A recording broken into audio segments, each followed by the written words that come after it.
Assalamualaikum warahmatullahi wabarakatuh.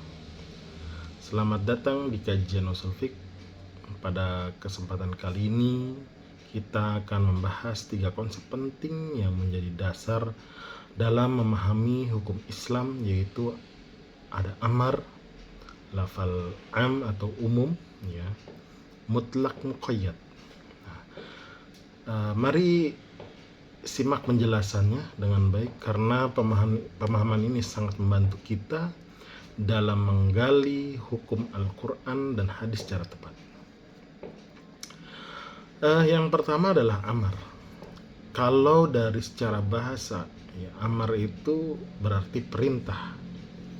Dan istilahnya usul fiqh itu, amar adalah permintaan dari yang lebih tinggi, yaitu seperti Allah dan Rasulnya, gitu ya, kepada yang lebih rendah, yaitu mukallaf, orang yang terbebani hukum, ya, untuk melakukan suatu perbuatan secara pasti. Kita ambil contoh dalam surat Al-Baqarah ayat 43. Di situ ada kata-kata perintah, ya, aqimus shalah, ya, dirikanlah salat, gitu. Di perintah ini secara hukum menunjukkan bahwa sholat itu wajib, karena kaidah usul fiqh menyatakan al-amru lil wujub, ya, perintah itu adalah pada dasarnya, asalnya, ya, menunjukkan kewajiban. Namun tidak semua perintah yang bermakna wajib itu bisa juga bermakna sunnah, gitu, atau anjuran. Kita ambil contoh di surat Al-Maidah ayat 2, gitu ya. Ta'awanu 'alal birri wat taqwa. Ya, itu kata perintah, ya. Allah menganjurkan untuk saling tolong-menolong, ya, dalam bil birri, dalam kebaikan, ya, dan takwa. Nah, itu anjuran dari Allah, ya, untuk perintah, ya, atau untuk saling tolong menolong dalam kebaikan dan takwa. Kemudian bisa menjadi bermakna bimbingan atau irsyad, ya. Kita ambil contoh di surat Al-Baqarah ayat 282, gitu ya. Ya ayyuhalladzina amanu idza tadayantum bidainin ila ajalin musamma faktubuh. Jadi kata faktubuh, ya, itu perintahnya adalah kalau hal utang piutang itu harus dicatat. Jadi mencatat utang. Nah, faktubuh, ya, disuruh mencatat utang. Itu bimbingannya seperti itu, ya, perintahnya. Kemudian bisa bermakna takdib atau pembinaan, pendidikan. Kita ambil contoh di hadis Rasul, yaitu perintah untuk sholat saat usia 7 tahun. Seperti itu. Kemudian bisa juga bermakna ibahah, ya, diizinkan oleh Allah itu, ya, tadi contoh kayak makanan halal yang thayyib, gitu ya. Contoh di surat An-Nahl ayat 114. Fakulu mimma razaqakumullah halalan thayyiban. Jadi perintahnya adalah suruh makan, ya, dari rizki yang Allah berikan kepada kamu, ya, dengan halal dan thayyib. Selain itu juga bisa bermakna tahdid atau ancaman. Ya, di surat Fusilat ayat 40, ya, i'malu ma syi'tum innahu bima ta'maluna basir. Jadi berbuatlah suka hatimu, ya, karena sungguhnya Allah Maha mengetahui dan melihat. Nah, itu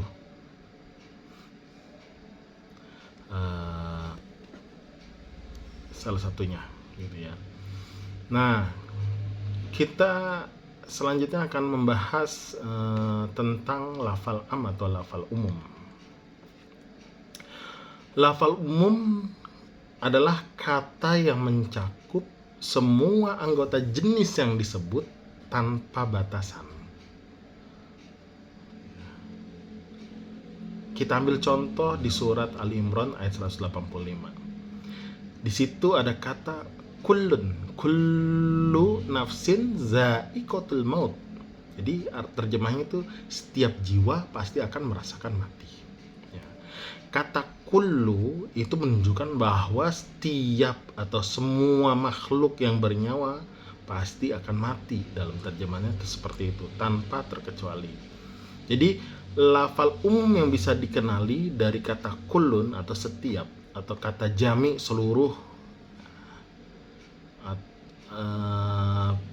terus penggunaan alif lam jinsiyah misalnya seperti al-insan. Namun kalau lafal umumnya bisa dikhususkan atau ditaksiskan jika ada dalil yang membatasinya.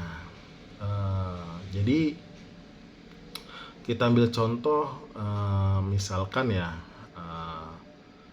pencuri laki-laki maupun perempuan, potonglah tangannya gitu ya, misalkan seperti itu. Jadi di situ Rasul tidak menerapkan untuk anak kecil atau orang gila. Jadi orang-orang yang sudah mukallaf gitu, ya, yang sudah sampai ya secara pemahaman gitu ya, maksudnya sudah dewasa gitu ya, sudah akil balik gitu. Nah, itu diterapkan ya tadi, potong tangan itu ya khusus pencuri laki-laki maupun perempuan yang sudah akil balik gitu ya. Jadi orang gila ya enggak, karena dia tidak berakal gitu ya. Anak kecil belum ya, belum ya. Jadi ada taksis di situ.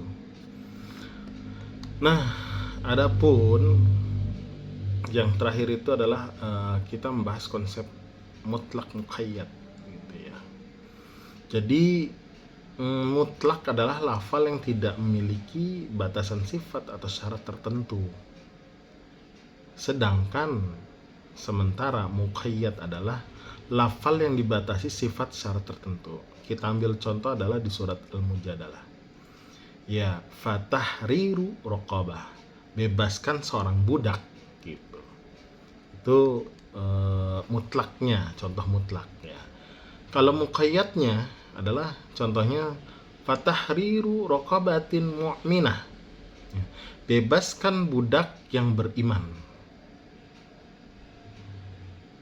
Nah, yang jadi pertanyaan adalah bagaimana jika keduanya ada dalam satu masalah? Nah, jika masalah dan sebabnya sama, maka mutlak diikatkan oleh muqayyad.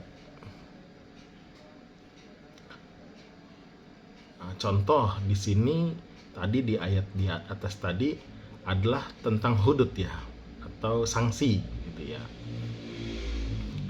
Yang pertama zihar gitu ya,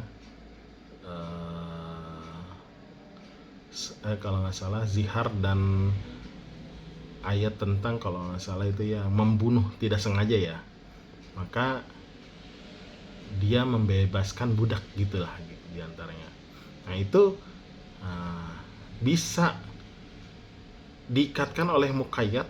Contohnya misalkan tadi budaknya yang bagaimana nih gitu, sanksinya apakah harus mukminah ya. Kalau di ayatnya kan zihar itu membebaskan budak saja gitu ya. Terus di ayat tentang membunuh tidak sengaja membunuh gitu ya, itu bebaskan budak yang beriman. Nah, ini mungkin menurut sebagian ulama ada yang berpendapat ya diikatkan dengan muqayyad gitu. Nah, selanjutnya jika masalahnya sama tapi sebabnya berbeda. Nah, ada perbedaan pendapat ulama lah gitu ya hal ini. Nah, juga jika masalah dan sebabnya berbeda maka bisa tidak saling mengikat gitu. Jadi maksudnya adalah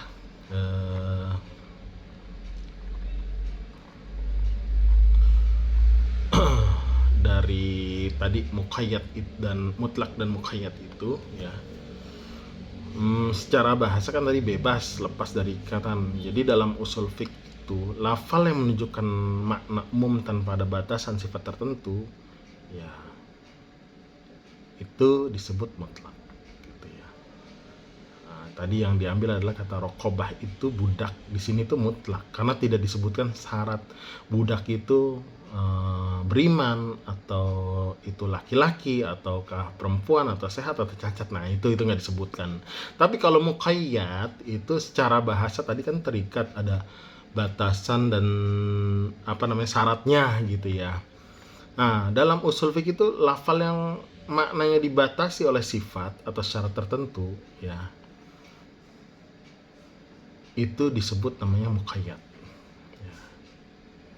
Jadi kayak tadi surat An-Nisa gitu ya, kata raqabah mukminah itu adalah muqayyad karena budak yang dibebaskan harusnya itu ya beriman gitu. Nah, kalau kita kaitkan tadi antara mutlak dan muqayyad dalam kajian usul fiqh, saat ditemukan dua dalil ya, satu mutlak dan satu muqayyad, maka para ulama itu membahas apakah lafal mutlak harus diikat secara muqayyad atau tidak gitu ya. Nah, kalau tadi di awal kita itu sampaikan ya, ada kan tadi jika mutlak dan muqayyad berada dalam masalah dan sebab yang sama.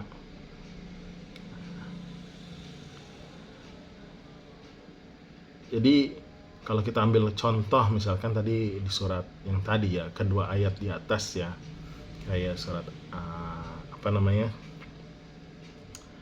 An-Nisa sama surat Mujadalah gitu ya. Itu kan sama-sama membahas kafarat tentang denda atas perbuatan dosa. Maka hukum usul fiknya itu mutlak dibawa kepada muqayyad.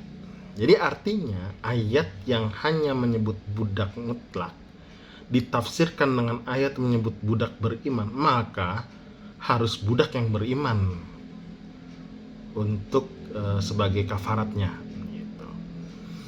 Nah, tadi contoh ada selanjutnya, ada contoh kasus yang kedua itu jika masalah sama tapi bedanya sebabnya berbeda gitu ya. Kalau ini contohnya adalah ayat pertama tadi kafarat tentang zihar, terus dan ayat kafarat tentang pembunuhan tak sengaja. Nah, menurut para ulama yang berbeda pendapat ini ya, jumhur yang mayoritas mutlak tidak dibawa ke muqayyad, tetap dianggap dua kasus berbeda gitu. Jadi ya sesuai dengan ayatnya aja di situ. Ya nggak harus budaknya itu nggak harus tadi mukmin, atau kalau yang jihar ya itu. Terus kalau yang pembunuhan itu kan ya harus yang mukmin gitu.